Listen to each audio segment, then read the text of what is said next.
السلام علیکم غامدی صاحب، میں اپنا سوال جلدی سے کر دیتا ہوں کیونکہ میری ایک ریکویسٹ بھی ہے۔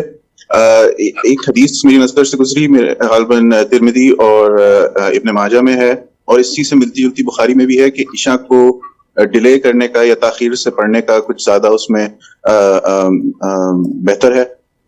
مجھے جہاں تک سمجھ تھی وہ یہی ہے کہ آپ جب وقت ہو نماز کا وہی افضل ہے کہ آپ اسی وقت پڑھ لیں، تو اس کی اگر آپ تھوڑی رہنمائی فرمائیں۔ اور آپ کے فیصل صاحب اور باقی اسٹوڈنٹس اور کالیگ سے ریکویسٹ ہے کہ ہم یہاں پہ انگریزی زبان ہی میں زیادہ بولتے ہیں، اپنے بچوں کی تربیت بھی اسی میں ہوتی ہے، تو اگر کوئی ریڈنگ لسٹ آپ لوگ شائع کر دیا کریں، جو ریگولر پیپل ہمیں جو عالم نہیں بننا چاہ رہے لیکن اپنی تربیت اور کرتے رہتے ہیں اور انفارمیشن حاصل کرنا چاہتے ہیں، تو ہم انگلش لینگویج میں بھی کوئی اگر آپ کی ریڈنگ لسٹ، ابھی میں نے دیکھا کنڈل پہ آپ کی اسلام کمپریہنسو انٹروڈکشن اویلیبل ہے، تو دیٹس ویری گڈ۔ اس طرح کی اگر کچھ ہو تو پلیز، تھینک یو۔ یہ جو معاملہ آپ نے آخر میں فرمایا، اس کا اہتمام تو یہ سینٹر بھی کر رہا ہے اور دنیا بھر میں المعرض کے ادارے بھی کر رہے ہیں، پاکستان میں بھی، آسٹریلیا میں بھی، جہاں جہاں ہیں اس سے آپ رابطہ کر سکتے ہیں۔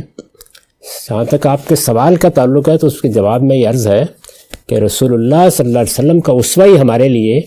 عبادات میں بہترین نمونہ ہے، اور آپ نے اسی کو پسند کیا کہ عشاء کی نماز میں